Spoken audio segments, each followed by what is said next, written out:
Check, check. Check.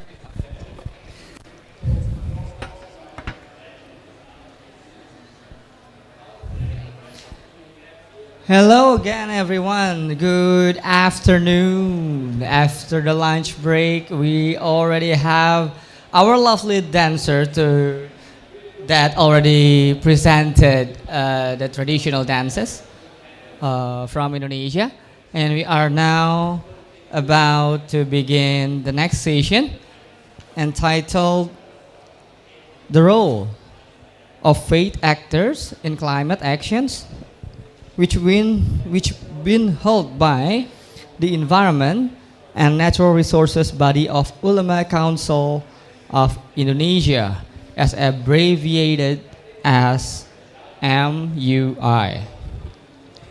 Without any further ado, the talk show will be moderated by Dr. Hayu Prabowo, that very well known as the chairman of Respectation of Environment and Natural Resources, body of Majelis Ulama Indonesia or MUI.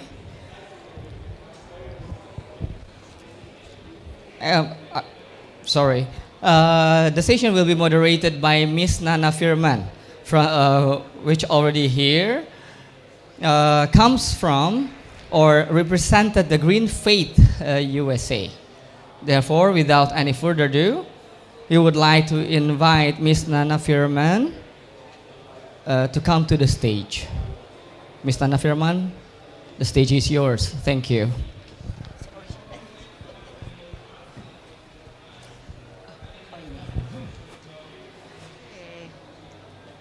All right.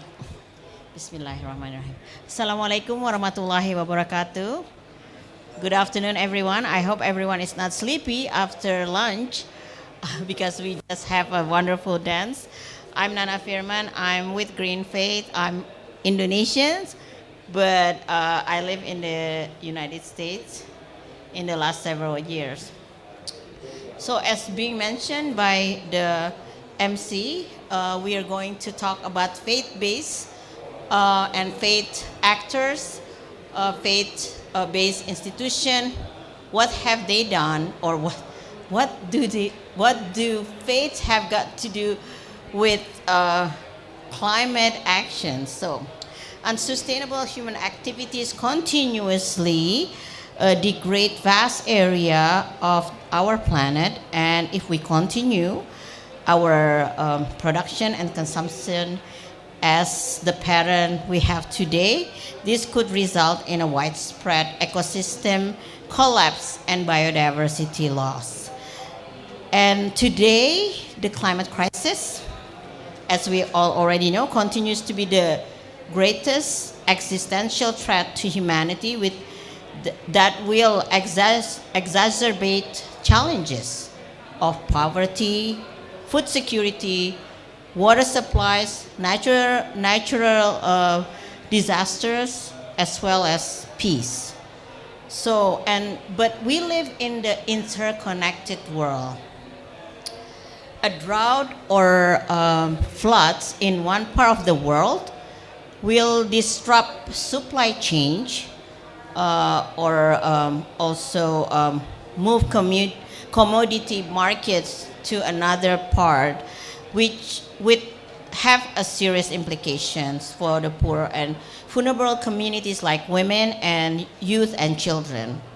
So the global environmental governance includes organizations, policy instruments, financial mechanisms, procedures, and norms that regulate the process. So today we reflect on the success of this global environmental governance since the early 1970s, the one that we have today, with the successes as well as the failures. But the question is, how can we rebuild global environmental governance and make a difference to the environment and the climate? So the spiritual and wealth powers of faith-based institutions can be vital power in the implementation of this work. So giving extensive land and resources under their control and the educational leverage that they have. Remember, faith-based institution is the oldest institutions in the world. So they can influence their followers and the most essential resources that can lead to behavior change as well as action change. And faith leaders can be the champions of climate justice and lead efforts by divesting from environmentally harm investments toward environmentally friendly investments. We need a new economic model that puts people and planet as our core and our priority. So, like we see in the COVID-19 response, that we actually can push that towards clean and sustainable development, and also like clean energy, renewable energy, infrastructure, sustainable modes of transportation, healthy food, and also like carbon neutral businesses. So because we don't have the luxury of time, but we have the wealth of our faith values that drives many behavior and action of the people around the world. So imagine This is the data from Pew Research. Almost 84% of the world population consider themselves as people of faith. So if we can mobilize that many people in the world towards climate justice, we will be successful. So in this session, we are here. What has been done in Indonesia for with faith-based institution thus far, and how can we leverage also towards global initiatives and networks? So I have a lineup of amazing speakers today, but I will start with our keynote speakers, Dr. Hayu Prabowo from the Majelis Ulama Indonesia, which is the Ulama Council of Indonesia.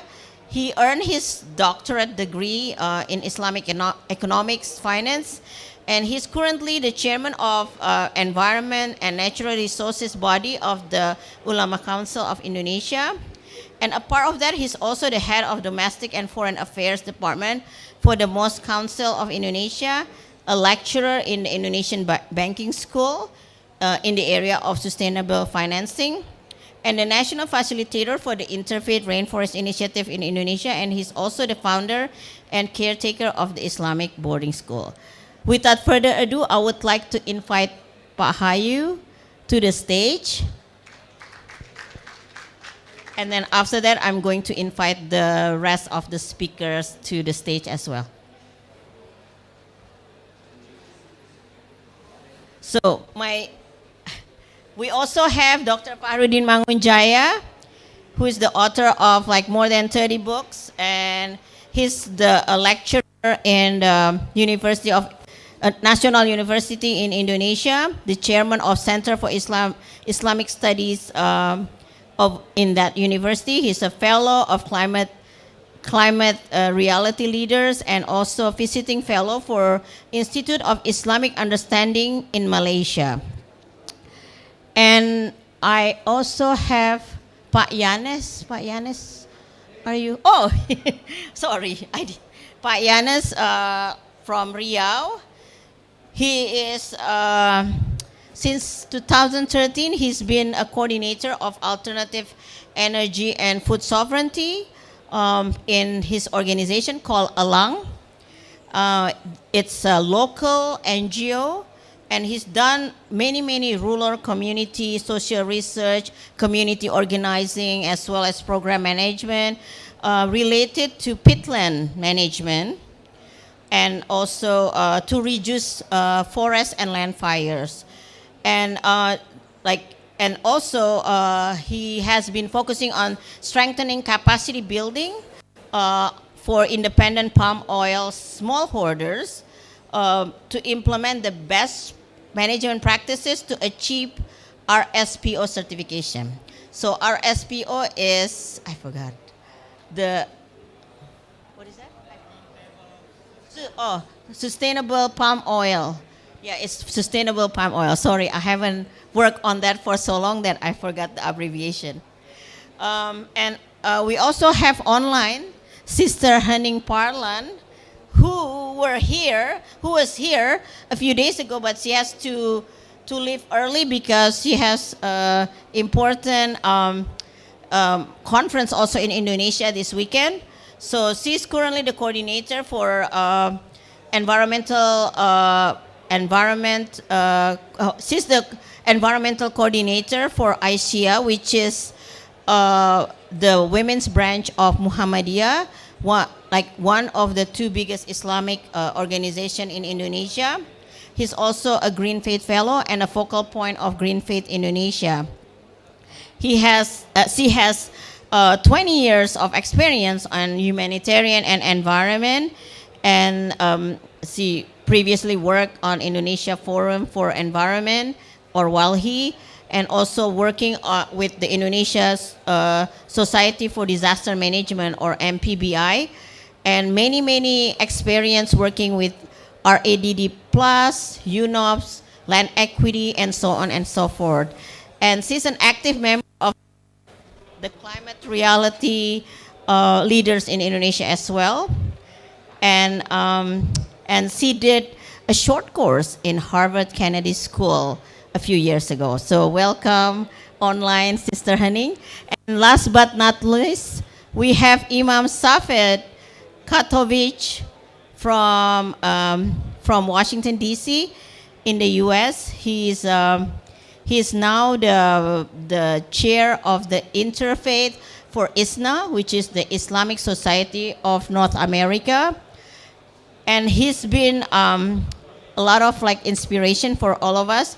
He was working previously with the minister counselor for the mission of Bosnia and Herzegovina in the United Nations during the conflict in the early 90s. And also he is the chair of the Parliament of World Religion on the Climate Action Task Force and serve as the Parliament Board of Trustees. He's very famous in the US, so if you don't know him, please get to know him in this session. Imam Safed, please come to the stage. So can we give a round of applause to our speakers? All right, so without further ado, I would like to invite Pak Hayu first as the keynote speech, giving keynote speech for this session. Pak Hayu, the floor is yours.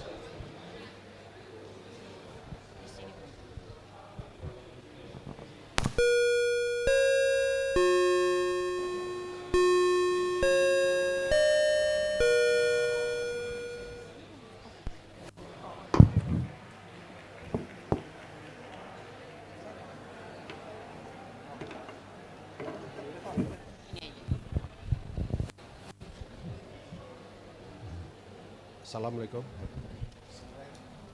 Nggak nyala ya? Ya. Bismillahirrahmanirrahim. Assalamualaikum warahmatullahi wabarakatuh. Peace be upon you all. Thank you very much for attending this meeting, and I will try to present the people-centered response to the climate emergency. Next slide, please. So firstly, I will talk about this Interfaith Rainforest Initiative, where we initiated in Indonesia on January 2020, and it is kind of collaboration among 6 religious organizations in Indonesia. And this area covers 6 or 5 countries, which is Indonesia, Congo, Brazil, and Peru, and Colombia, whereby we cover 70% of tropical forests in the world. The Interfaith Rainforest Initiative is an international multi-faith alliance that brings moral urgency and faith-based leadership to global efforts to halt and reverse tropical deforestation. It is a platform for all religious leaders and faith communities to work shoulder to shoulder with indigenous people, civil society, and businesses on actions that protect tropical forests and safeguard those that serve as the guardians. The initiative works globally to bring moral voice on forest protection to international policy-making forums on environment, climate change, indigenous peoples issue, and sustainable development. Next slide, please. Next slide. Okay, this is the photograph of the launching of Interfaith Rainforest Initiative in Indonesia, where there are many national and international organization. It is supported by UN environment programs and also Green Faith and also RFN. Next slide, please. Firstly, that we work on the internalization of the issue. So we have the big organization across Indonesia. Indonesia has 17,000 islands, and we are the largest Muslim country in the world. 80% of our people, of 270 million people, are Muslim. So it's about 225 million of people, of Muslim. So this, however, we cover all of the religions in Indonesia. So firstly that we have translated the issue of rainforest that on the right side of or the left side of your this figure show the guidance of the rainforest issue across the world, and your right hand side is the religious teaching of each of the 6 organizations. So firstly the Muslims, so we have the book of the guidance, and secondly of the khutbah or preachers. So we plan to socialize this the books, this probably next month, so that all of the preachers or da'i can understand the issue of this rainforest and indigenous people issues across Indonesia, and we can work together with them. So firstly we internalize all of the issue into our organization, and then later on we work together across Indonesia to tackle this issue. Next slide, please. And for the Muslim, we have issue of fatwa. A fatwa is textual Islamic law, comes from Al-Quran or God saying, and Hadith or Prophet Muhammad, peace be upon him, saying on contextual worldly issue being questioned. So during fatwa formulation process, Islamic scholars always work together with scientists, regulator, and society for problem definition that allow truthful Islamic law. So we have issue 6 fatwas on the environmental program. Firstly, on the forest and land burning, that very big issue in our forest, and secondly, the environmentally friendly mining, water recycling, and water conservation. It is for the poor people, and waste management, also the protection of endangered species. So this fatwa is also we complement with the guidebook and preacher's book. Next slide, please. Okay, next, press one more. Okay, so the fatwa is just a piece of law, and then we need to socialize this and to implement this into the daily life of the people. So, in addition to fatwa, we also wrote a book, to supplement the fatwa for solicitation to the public, and then later on we evaluate the effectiveness of this fatwa, and several studies has been done to see how we are going to improve this kind of fatwa implementation. So fatwa has to be socialized and implemented to the public. Next. And this kind of just a bit of photograph on how we are socialized. So we work together with the government, with international institution, and the first fatwa that recognized by the international is when we issue the fatwa on the endangered species, whereby it is the fatwa that is for many word fatwa took on ominous tones in 1989 when Iranian Supreme Leader Ayatollah Khomeini issued a death threat against Salman Rushdie. So this kind of fatwa is surprising because it's different kind of fatwa. It's fatwa on the environmental issue. So this we have 100 and we have a da'i or preachers on conservation, preachers on the peatland, preachers on the waste management. So we kind of classified many preachers classification based on the issue at hand currently that we face. Next slide, please. And in addition to this rainforest, we also have the fatwa on the trash management, and we work together, and we called it now the Indonesian Trash Charity Movement organization based on mosques. So the idea is that we change the mind of the people that waste management is part of worship to the God. So it is the the donation of the stress can be sold for education, insurance, mosque building, Islamic obligatory donation, etc. And secondly, this implementation of Trace Charity Movement is to raise awareness and inspire action for all people Indonesia. So they are, because of this movement here, this very big, actually Indonesia is growing. It is kind of, we have another one is West Bank, West Bank, whereby the motivation is financial, but this motivation is more to the worship of the God. So it's attract the middle and up class people to participate in this program. So it also raise awareness that people now can do the 3R, which is the reduce, recycle, and reuse of the product. Next slide, please. And this show that this the not only Muslim but also the Catholic movement and other religion also follow this kind of movement.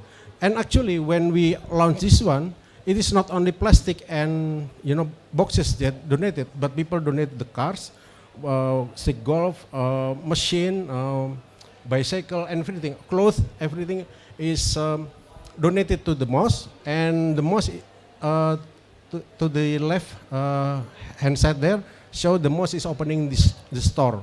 The store for poor people to purchase the product, and the result can be used for donation by the mosque. So it is growing very fast here. So essentially this kind of part of the what we call the circular economy, because we extend the use of the life of the product.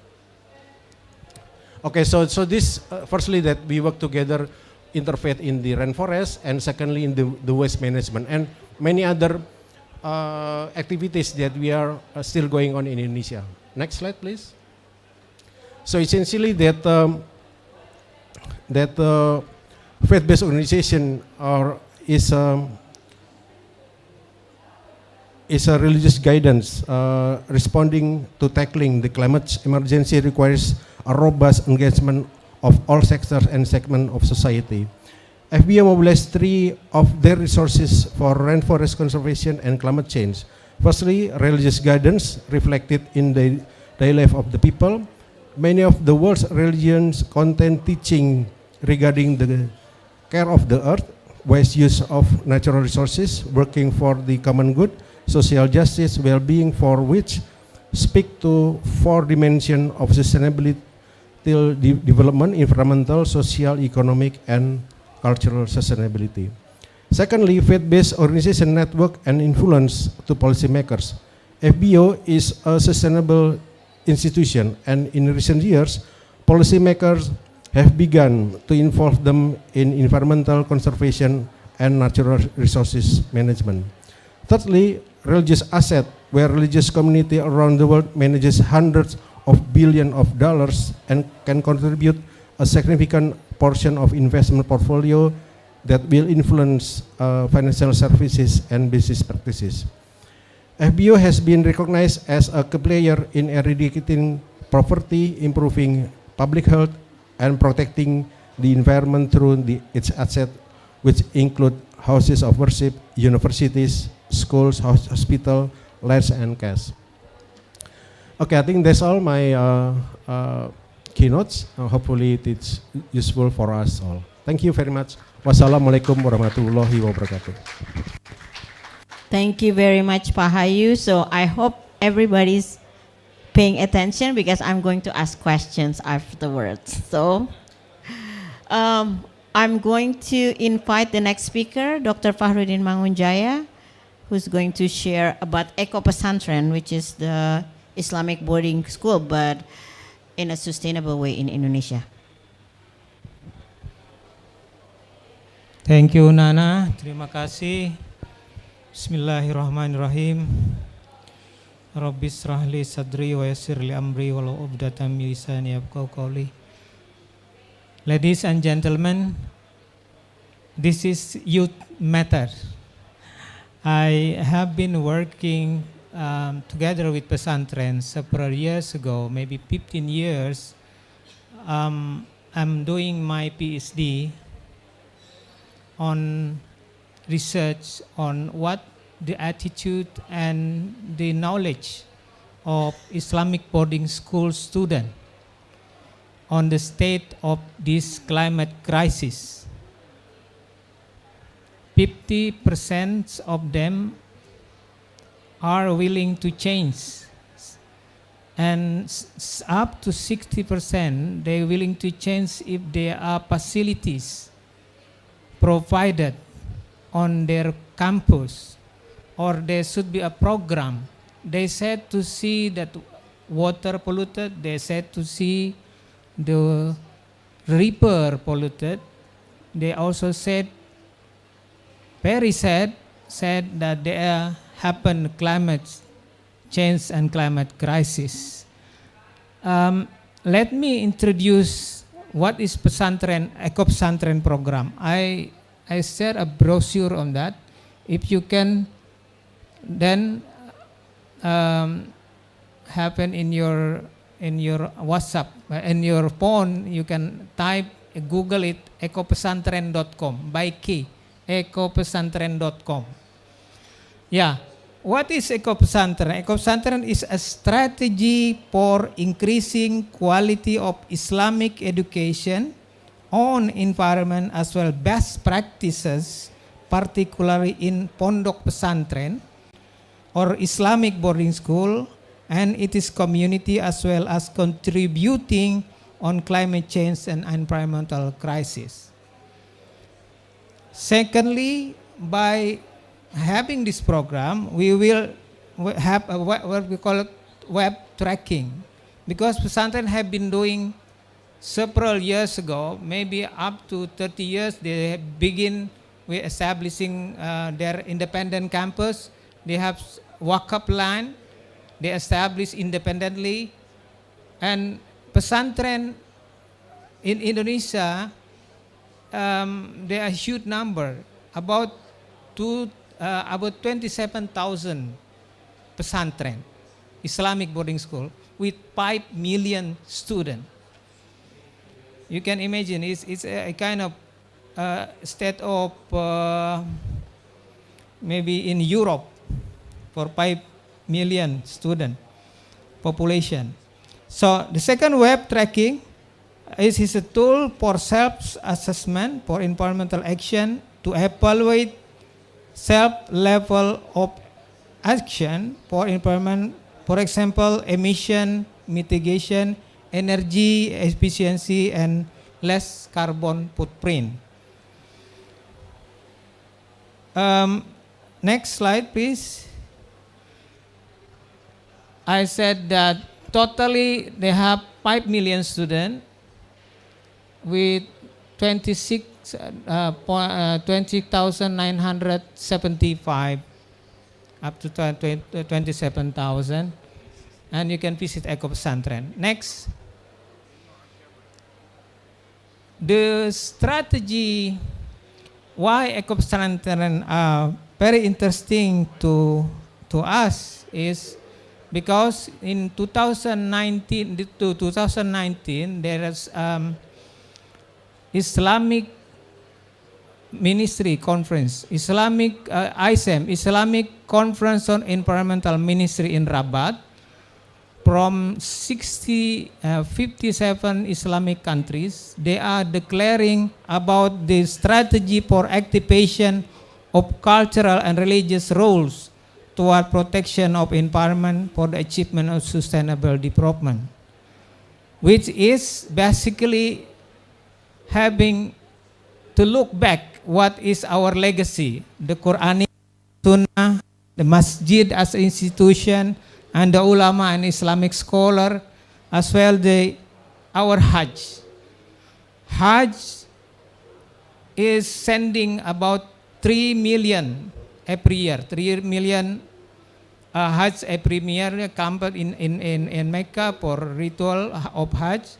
But Indonesia, for example, sending small Hajj 1 million. So it's 1 million a year, Umrah. So it's also need carbon reduction. It's kind of activities if we can also consider to offset our carbon because it polluted the earth. And also Islamic finance, Islamic institution, we have wakaf, we have privilege with zakat, infak, and sadaqah, which is make us independent enough to manage our own finance to tackle the climate change. Next. Next, please. So this instrument is been adopted by Ministry of Environment for is a Muslim world, and Eco Pesantren goal is an effort to integrate environmental science and teaching in pesantren education. In pesantren education, to help the strengthen connection of young Muslim in the natural world. Secondly, through Eco Pesantren or Islamic boarding school, it's hope that young generation of Muslims are faithful, resilient, and capable of facing the challenge of and the environment. Next. What is the activities of the Eco Pesantren? First, before I going to hear, it is possible to airing a short video. Short video, please.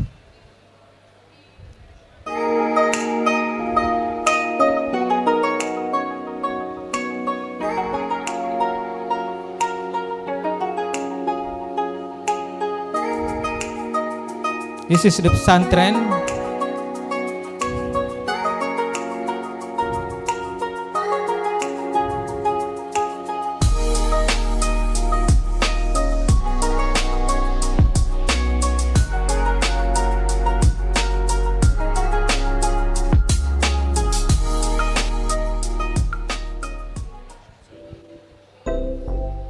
Program Eco Pesantren merupakan salah satu program yang This have mengkaitkan an English title antara in YouTube, but atau unfortunately not appear. atau belief, khususnya Islam, agama Islam yang sangat menganjurkan kebaikan-kebaikan terhadap lingkungan hidup.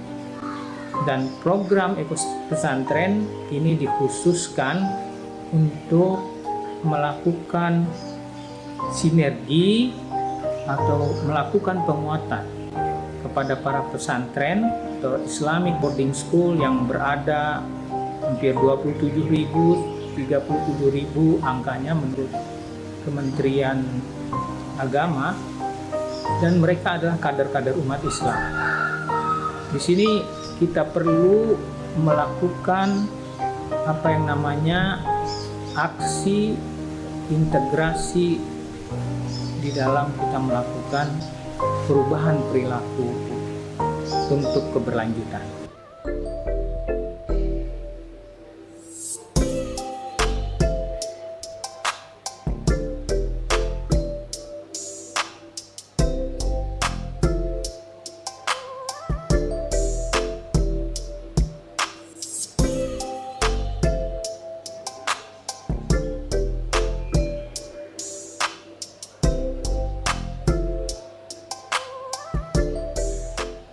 Berikutnya kami juga mencoba memanfaatkan energi yang Allah berikan pada kita. Salah satunya itu sinar matahari. Ya, jadi di beberapa tempat gedung This is kami, pesantren who khususnya yang using panel tinggi itu kita, photovoltaic pasang, solar panel panel, surya, ya. who is Sehingga, also sebagian bisa using untuk that for mengurangi the facility pemakaian for the listrik school. PLN dari yang ada. Ya. So it reduce the payment of the using energy at the campus.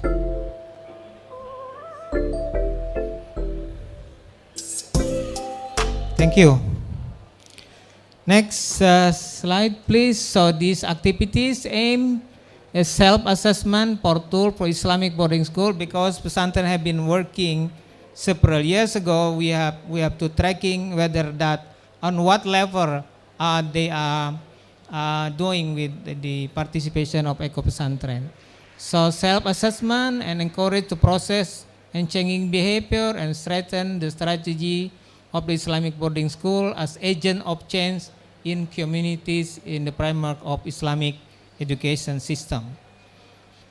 So this is the 10 program that we will track with this internet thing. You can find at the website environmental based curriculum at what level, and environmental peak, Islamic jurisprudence, who are they teaching of the Islamic approach. For example, what MUI have been doing with the guidebook of environment, for example, in protecting the animal, the endangered species. Do they use it?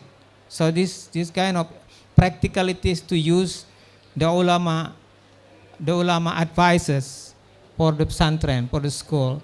The school land utility, land use, water resources, healthy life, waste management, energy efficiency, transportation and mobility, and as well as biodiversity.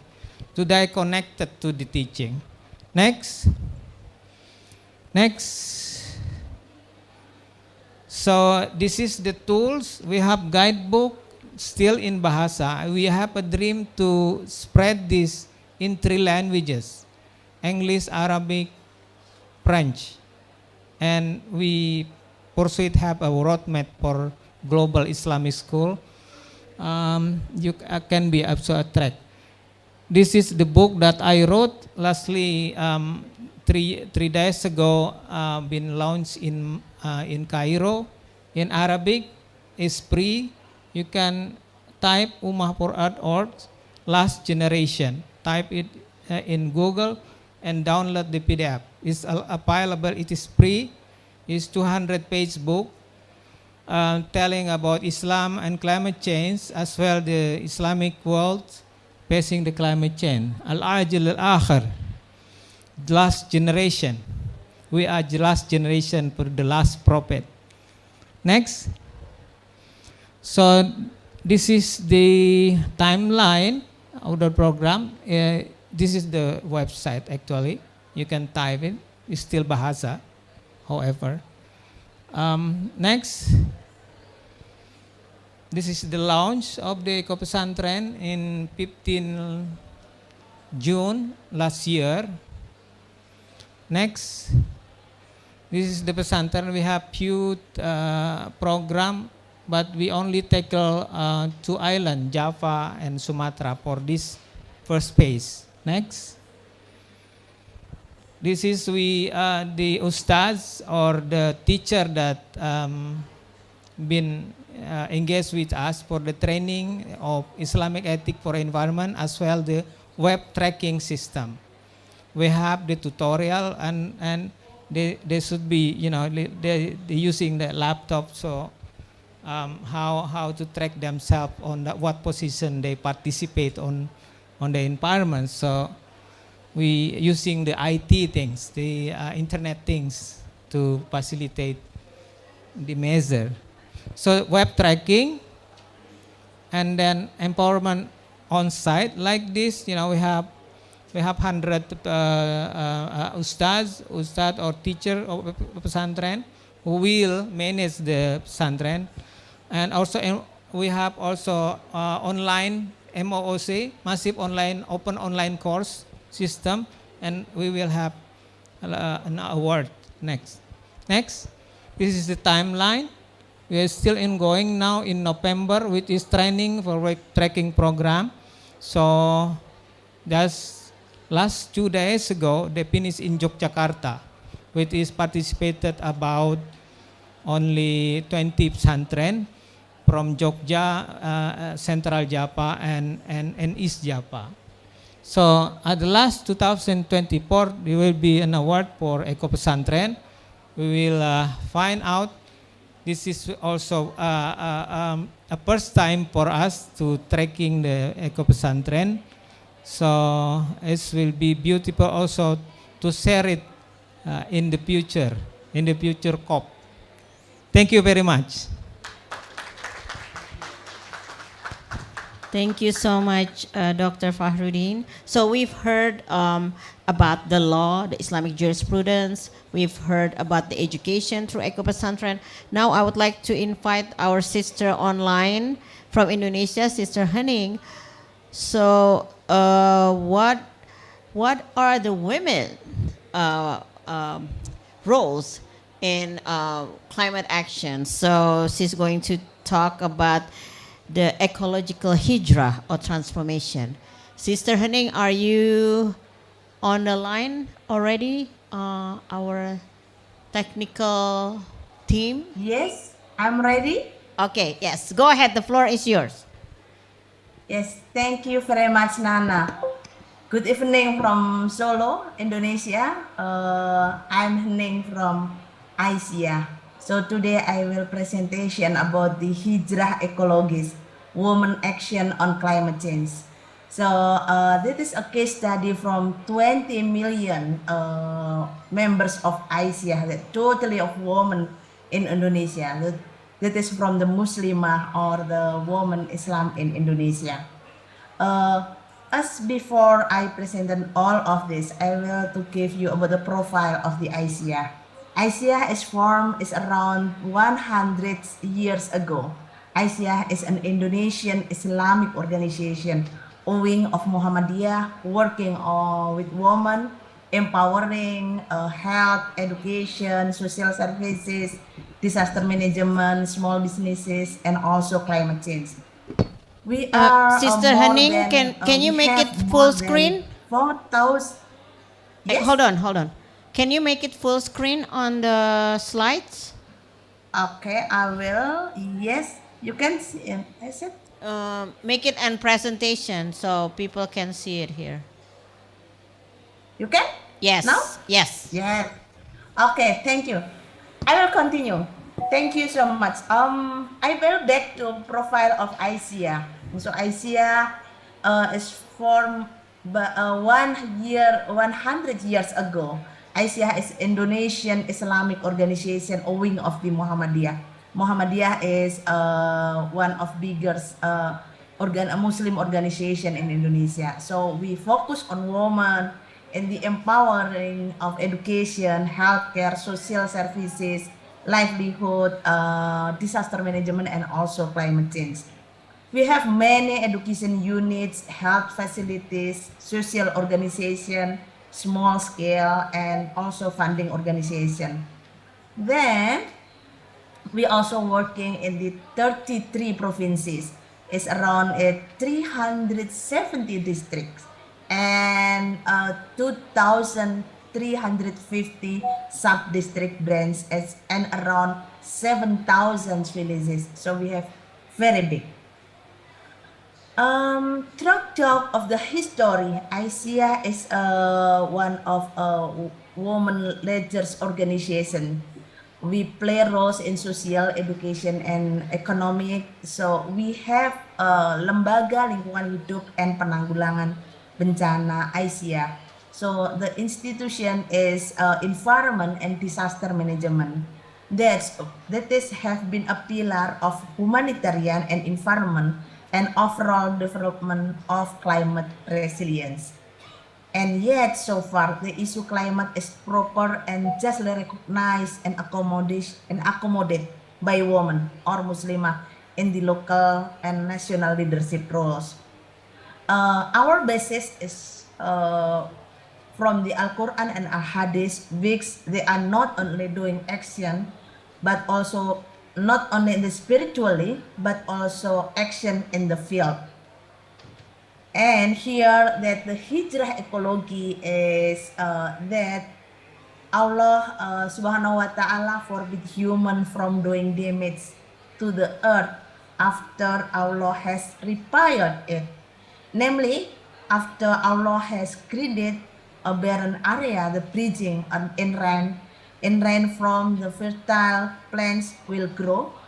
However, this is first Allah also explained that whether or not a plant is fertile returns to its soil condition, meaning that rain will be a blessing by growing plants if the soil conditions are good, And vice versa, if the soil is damaged, the plant growing on it languishes. So the hijrah is, ecology is like how to translate it from this. And the eco hijrah number one, as we are interpreting our faith. So we know that dalil akli and nakli procession is very clear. There are values and ethics that require us to present our spirit of humanity on earth in the effort to save our earth. The epistemology basis of the environment theology is the awareness of religious that environmental crisis is so sharp at the moment that natural disaster continue to hit the humanity. It is not secular problem. Remember, it is not secular problem. It is also religious and theological problem. It's theological thinking error that drive human to dominate and exploit nature without limits even with great create. To achieve that, we still remember about the baladatun toyibatun warabun hovur.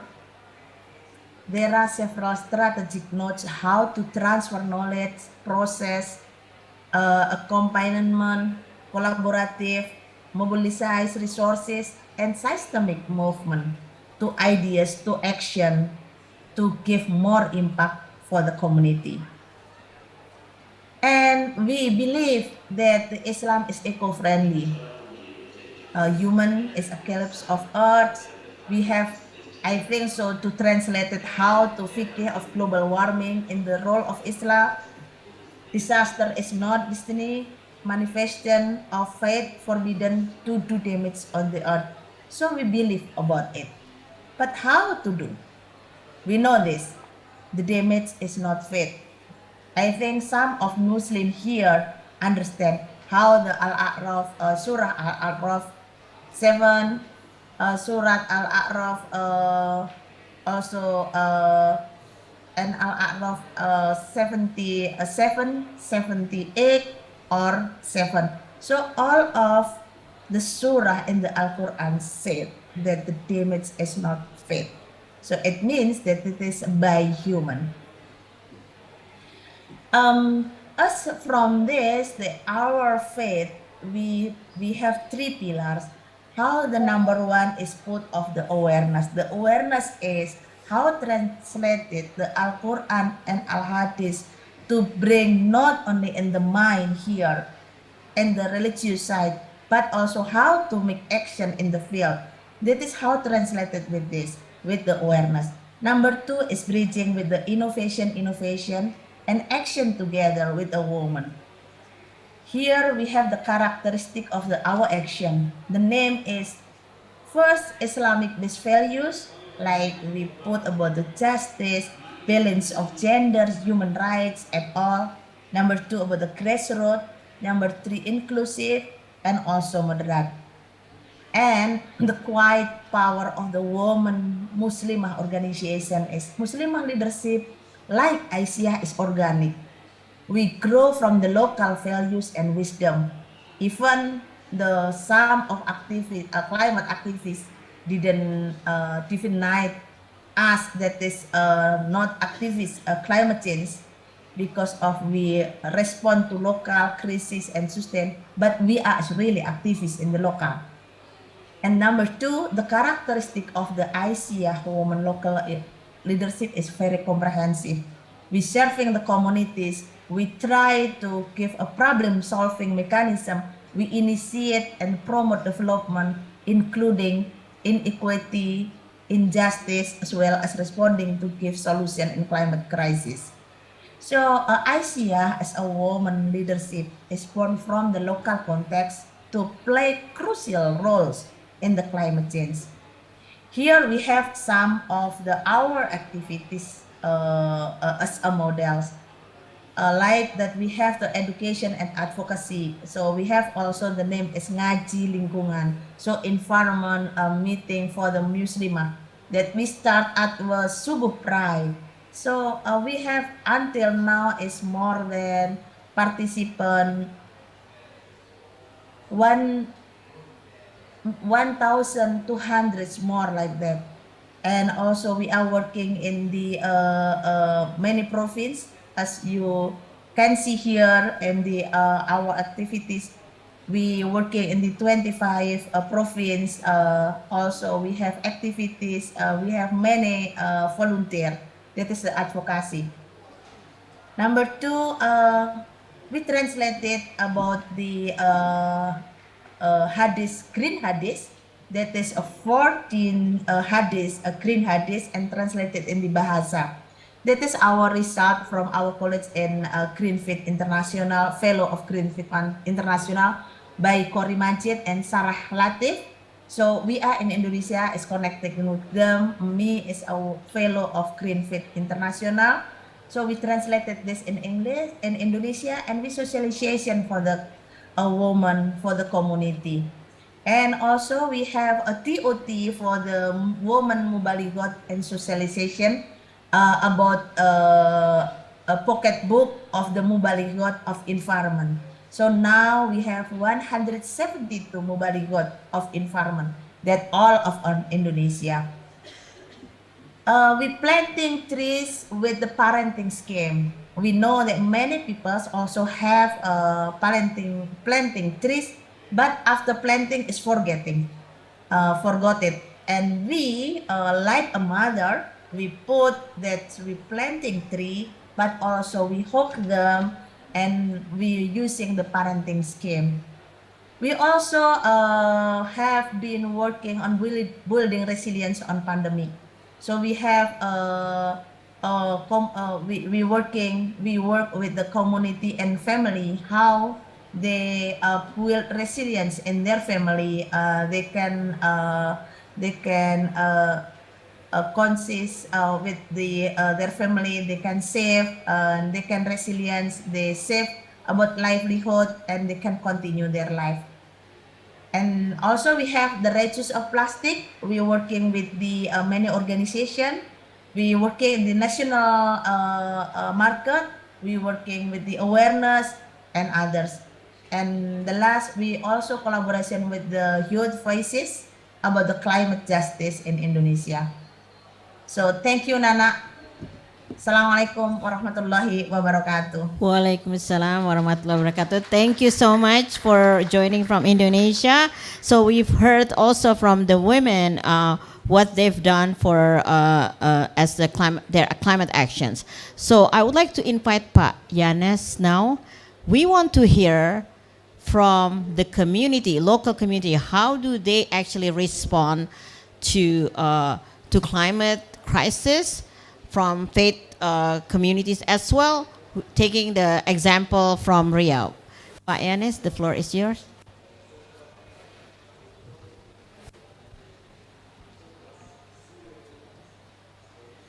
Izin minta bantu translatein.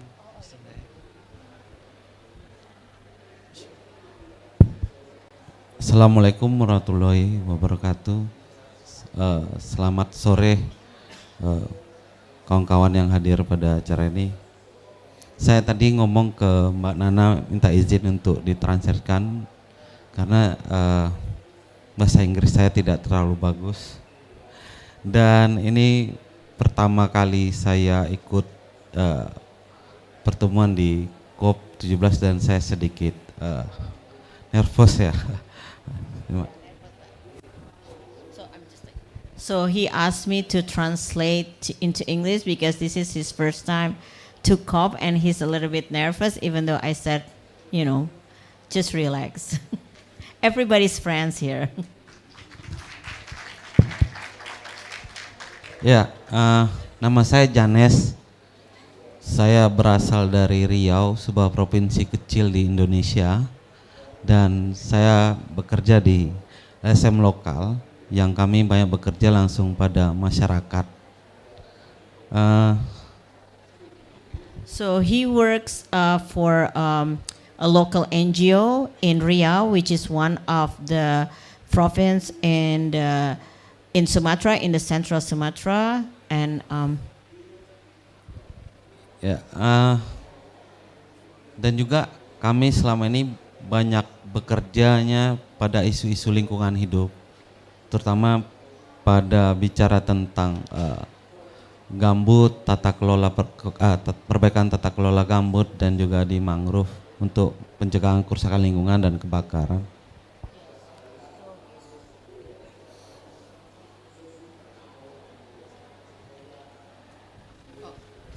So he's been working with local communities, especially on the peatland issue and as well as the mangrove. So because the area where he's from, Kampar, is a very heavy peatland area. Sebenarnya beberapa teman saya kemarin sudah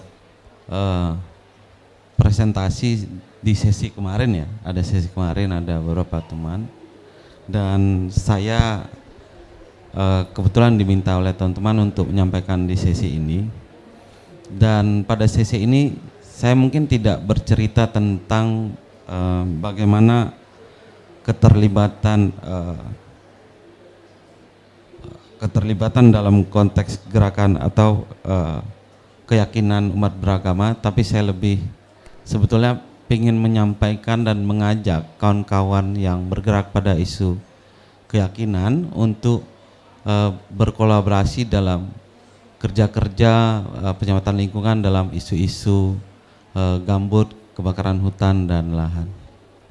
So yesterday his colleagues already presented of their projects in Riau, but what he really wants to focus today is to call upon all faith, community of faith, people of faith, to let's collaborate together, especially the issue that really dear and near to him about peatland, about forest fire and land fire.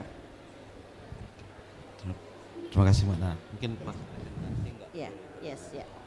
Ya.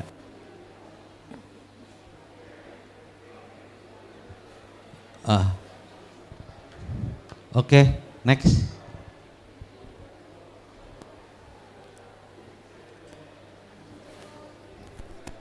Next on the slides. Next. Yeah. Oke. Nah, ini adalah wilayah kerja kita selama ini. Itu namanya landscape Semenanjung Kampar dan Kerumutan. Wilayah intervensi kerja kita tuh luasnya itu lebih kurang 1,3 juta hektar, yang dimana itu kawasan hutannya 1,1 juta hektar, kawasan di luar kawasan hutannya itu 200-an ribu hektar, dan kawasan gambutnya itu 1 juta hektar lebih. Nah, di dalam kawasan kerja kita ini masih punya tutupan hutan yang cukup bagus. Kawasan hutan itu lebih kurang 600.000 hektar, di mana itu tersebar di konsesi di wilayah masyarakat dan juga wilayah-wilayah konservasi. Next. So for the slides, I'm not going to translate because you can read the explanation in English. Di wilayah ini masih punya banyak kekayaan biodiversity yang memang cukup layak untuk diselamatkan, seperti ada harimau Sumatera, terus juga ada ikan warna-warna yang merupakan sudah cukup sangat jarang, beruang merah dan segala macam. Jadi kenapa kita juga salah satu alasan kita bekerja untuk bicara tentang penyelamatan Semenanjung Kampar ini juga karena dia memiliki kekayaan biodiversity yang masih cukup banyak. Ada 58 spesies flora di sana, ada 38-nya itu jenis burung, dan ada beberapa yang memang sudah cukup langka. Next. Nah, faktanya di beberapa banyak tempat dan Riau pada umumnya, dan juga di dua landscape itu, walaupun memang kita sudah cukup bekerja dengan kawan-kawan lain, faktanya adalah bahwa hingga saat ini masih banyak kerusakan lingkungan yang diakibatkan oleh eh, industri ekstraktif, terus juga tata kelola yang masih lemah, dan juga kemampuan pemerintah dan juga pengetahuan masyarakatnya dalam bicara pengelolaan lahan yang masih belum punya kemampuan dalam menghadapi perubahan iklim yang dihadapi. Nah, sebenarnya foto ini itu ada, kalau intinya ini lebih kurang hampir ratusan hektar yang kebun kelapa mati ya, yang dimana kebun kelapa itu sudah dimasuki oleh air laut dan tergenang karena gambutnya sudah turun dan juga mangrove-nya sudah rusak, sehingga air laut naik intrusi sehingga mati kelapanya. Dan ini ada lebih kurang 10 desa yang akhirnya eksodus pindah dari wilayah-wilayah ini. Next. Nah, dalam kerja-kerja ini sebenarnya kita sudah banyak cukup melibatkan beberapa ini stakeholder ya, kayak pemerintah. Kemarin ada 2 kabupaten juga yang ikut terlibat menyampaikan dalam sesi kemarin, itu ada pemerintah Kabupaten Siak dan Kabupaten Pelalawan, dan kita juga ada koalisi NGO sebetulnya dalam kerja-kerja ini dalam mendukung inisiatif-inisiatif di pemerintahan kabupaten, dan juga ada koalisi private sektor juga. Namun memang next. Nah, namun memang kerja walaupun sudah cukup terlibat banyak dan dukungan-dukungan dari pemerintah dan segala macam, tadi private sektor juga, itu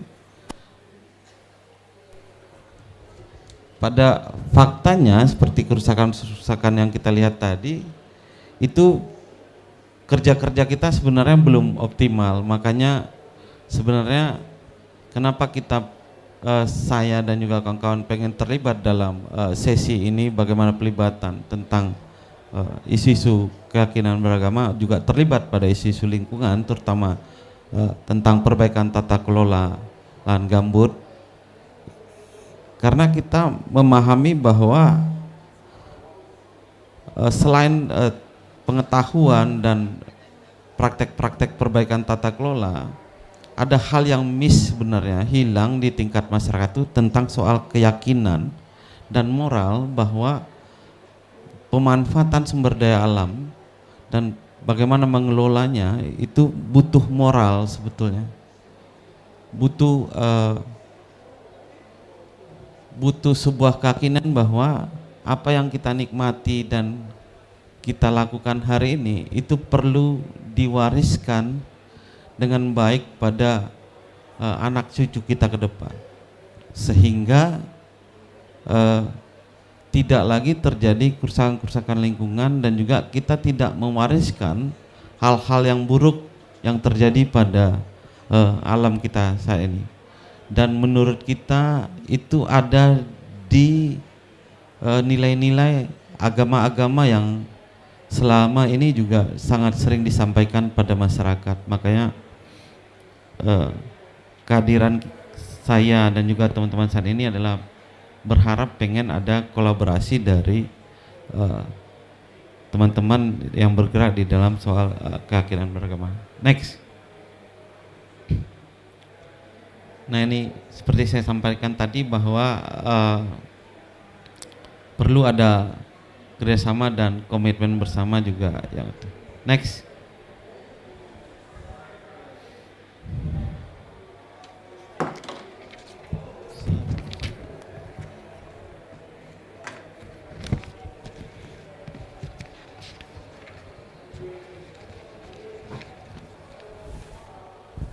Apa yang harus dilakukan dan apa yang sebetulnya pengen kita ajak bersama-sama. Yang pertama adalah membangun konsensus bersama tadi. Dan kita pengen ada dialog antar agama ataupun juga dialog bersama masyarakat dan juga multi stakeholder yang bicara tentang tanggung jawab moral, etika dan spiritual bersama untuk tentang bagaimana mengelola sumber daya alam maupun hutan baik gambut tadi untuk bagaimana kita wariskan pada anak cucu kita. Yang kedua itu terus meningkatkan kesadaran dari masyarakat sendiri sebagai pengelola sumber daya alam dan juga pemerintah dan juga private sektor bahwa hal-hal yang mereka lakukan, hal-hal yang mereka walaupun dengan alasan ekonomi dan segala macam itu berdampak sangat luas tentang soal budaya-budaya yang diturunkan, tentang kerusakan lingkungan dan juga akan berdampak pada tingkat kemiskinan dan juga kerusakan alam yang akan diwariskan secara turun-temurun ke depan, karena apa yang dirusak hari ini itu tidak akan bisa diperbaiki hari ini, tapi itu akan menjadi tanggung jawab beberapa generasi yang memang telah mereka lakukan. Yang kedua, harapan kita adanya pembelajaran yang ini nanti bisa saling melengkapi. Pembelajaran ini dari praktek-praktek bersama dari baik kawan-kawan gerakan lingkungan maupun dari kawan-kawan pemuka agama, dan seperti tadi ada eko pesantren dan juga tadi yang dilakukan oleh Pak Fahrudin maupun dari Pak Hayu dari MUI. Nah, ini pembelajaran dan pengetahuan dari segala isu memang sangat akan menjadi efektif bagi masyarakat untuk mendapatkan pengetahuan di masyarakat, karena memang di beberapa masyarakat kita itu akses pengetahuan dan pun juga informasi itu sangat terbatas, karena memang terkadang di dalam suatu wilayah itu keterbatasan informasi juga karena teknologi segala macam itu sangat terbatas. Makanya dengan keterlibatan beberapa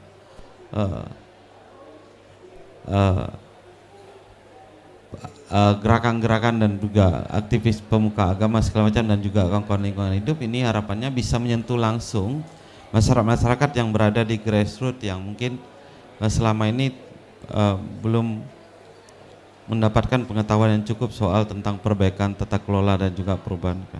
Terus yang berikutnya apalagi yang harus dilakukan adalah menginspirasi tindakan seperti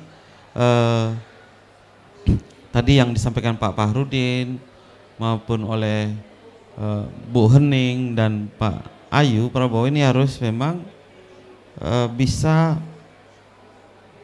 ini harus disampaikan sehingga bisa menjadi inspirasi sebetulnya bagi masyarakat, karena hal-hal yang dilakukan dan yang baik itu memang sangat minim juga terjadi di masyarakat. Kadang-kadang justru kegiatan-kegiatan kerusakan lingkungan malah cukup dominan dan masif di tingkat masyarakat. Yang berikutnya memperkuat koalisi dan kolaborasi serta kerjasama.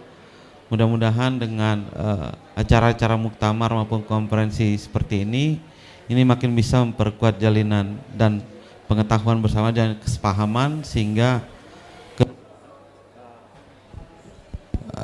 ke depan itu malah semakin memperkuat apa-apa yang kita lakukan bersama. Sekian, terima kasih. Terima kasih banyak Pak Yanes, bagus sekali, kita perlu kolaborasi. And last but not the least, I want to invite Imam Saved Katovic to close out this session. We already heard from Indonesia, education, the law in jurisprudence, the women action, the local initiatives.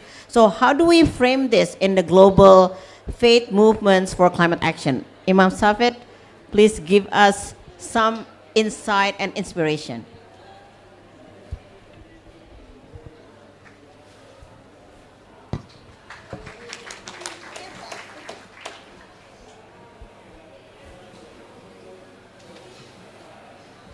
Assalamu alaikum. Greetings of peace.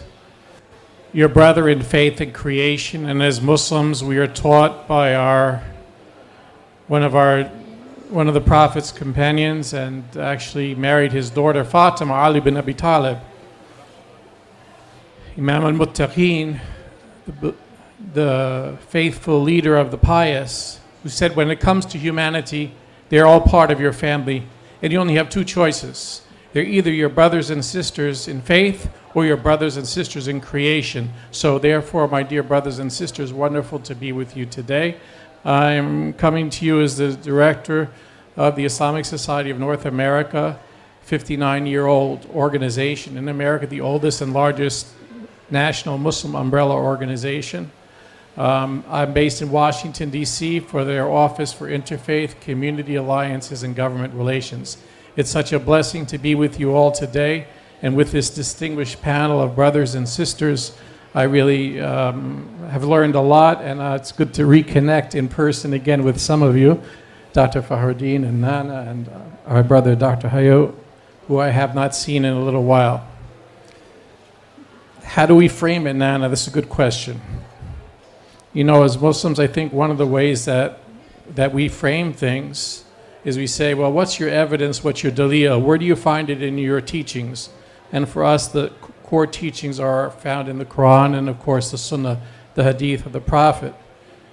And there's a very famous Hadith of the Prophet in which he addressed all of human beings.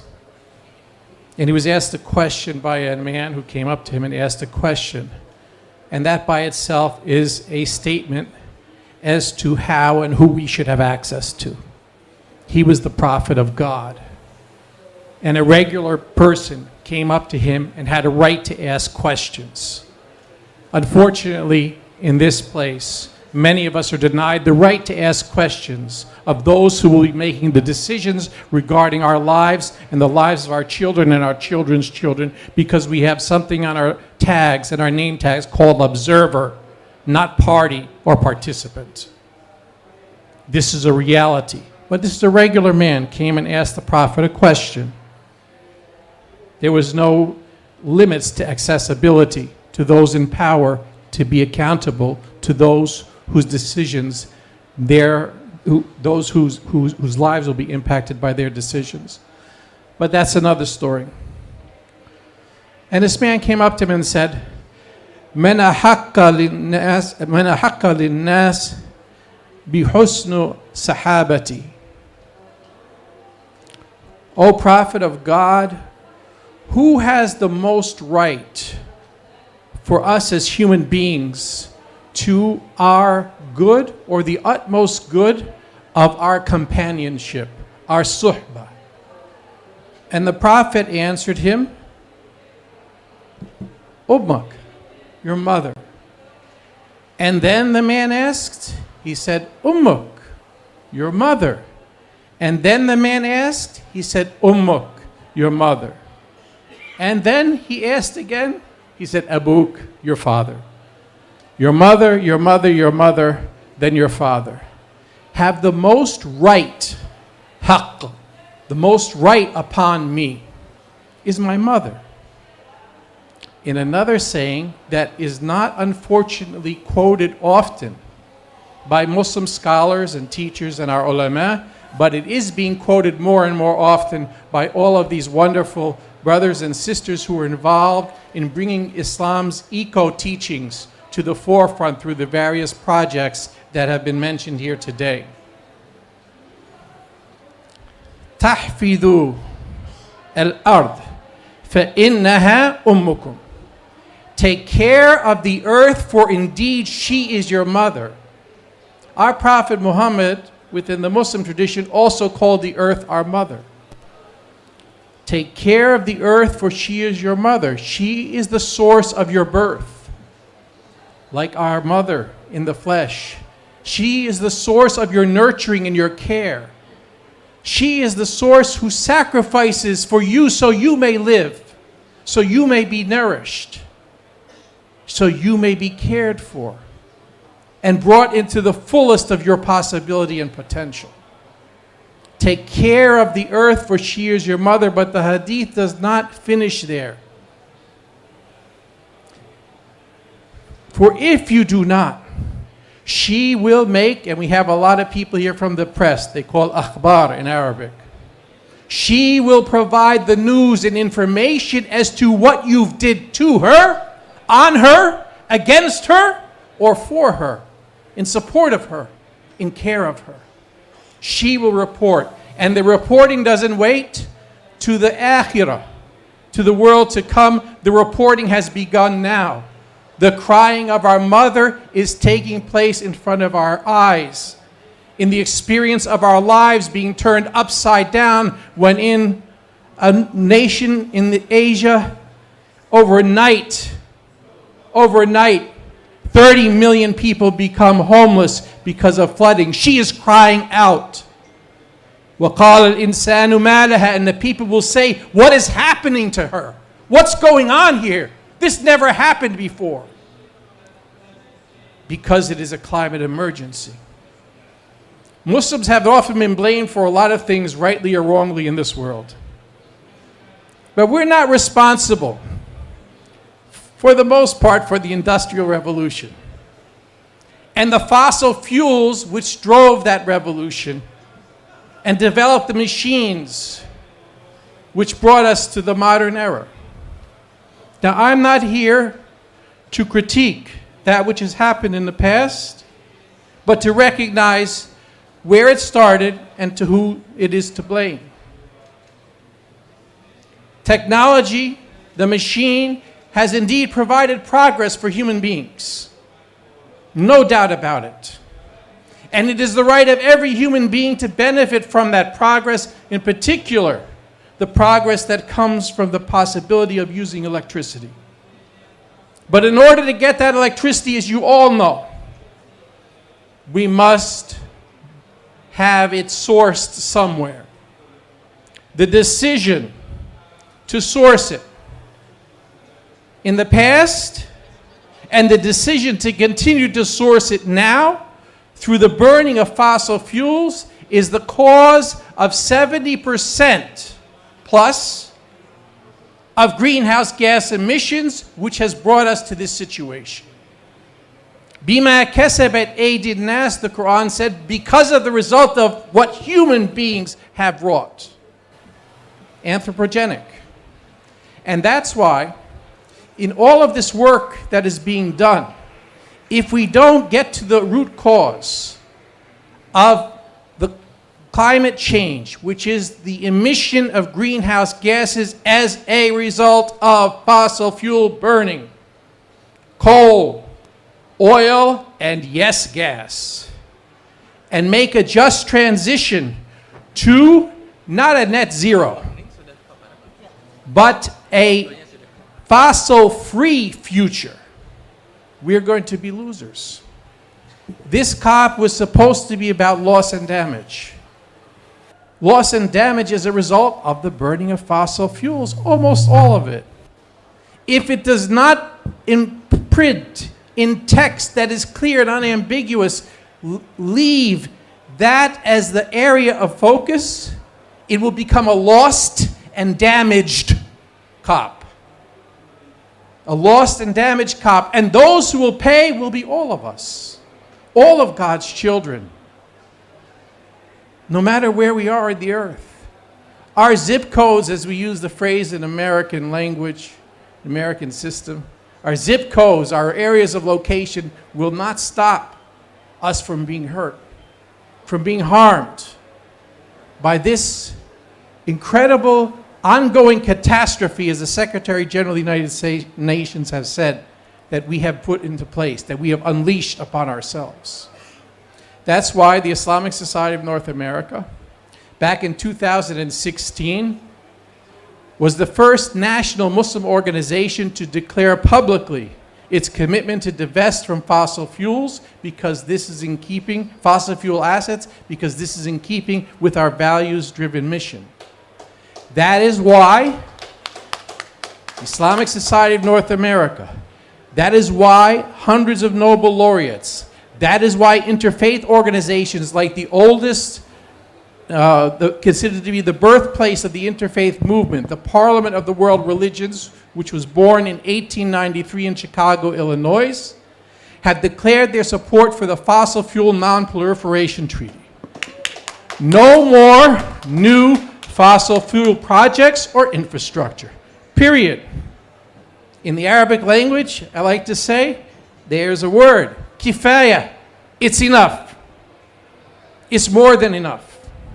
Secondly, there needs to be a just transition to a renewable future. And this just transition needs to take place quickly. There's a phrase that goes in the legal language, justice delayed is justice denied. We don't want justice denied. We want justice to come into place, especially for those who have been hurt first and worst, and who have done least to contribute to global warming. Of course, we're speaking of the global south. Of course, we're speaking about Africa. Mother Africa does not cause death. Mother Africa brings about life like all mothers do. But she is being strangled by the greed, unbridled greed, of conspicuous consumption lifestyles that need to be changed. And we have the technology and the power and the ability to move towards a 100% renewable future. So as we continue to applaud these projects and encourage their implementation, and it's so important to bring religious voices to bear on these matters, because as mentioned before, 84% of the world's population self-identify with a faith or spiritual tradition. And in Africa, that same Pew Research says 94%. So it's so important to get religious leaders on board, religious communities on board, and that's why these examples from Indonesia are so inspiring, because you're speaking about religious communities and religious leaderships that are moving in that direction. But if all that is done, and there is not the addressing of the elephant in the room, as they say, of the fossil fuels and the burning of fossil fuels, it's problematic. It's problematic that I have observer status, that you have observer status, and that people who represent the fossil fuel industry have party status on their cards at this COP. That's problematic. Conflict of interests. We as people who are the people need to speak out, not for ourselves. We have to be the good companions for our mother. We have to care for our mother. She has our rights, and our mother is Mother Earth. Wassalamu alaikum. Peace and blessings. Thank you so much. Thank you, everyone. I hope you all get inspired.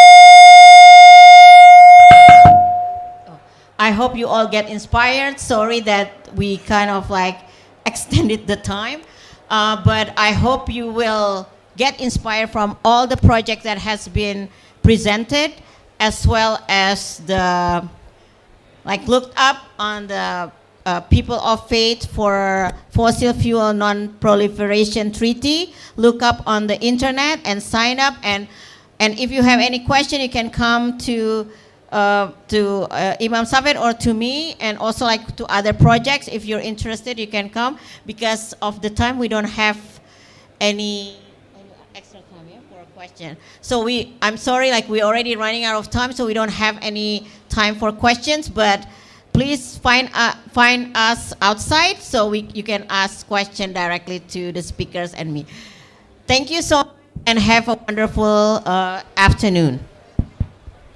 Thank you so much, Ms. Nana Firman, for a very well moderation.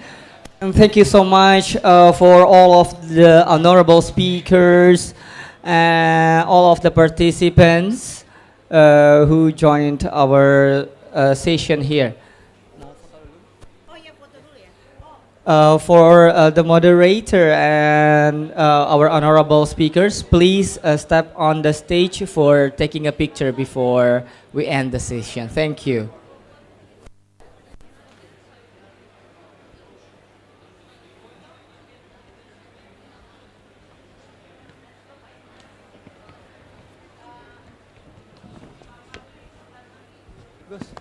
Gus, sesi berikutnya jam berapa? Sesi berikutnya ini ya, C ya? Oh, si Juan. Berapa? Semenit lagi, dia langsung. 15.40 ya? 15.40.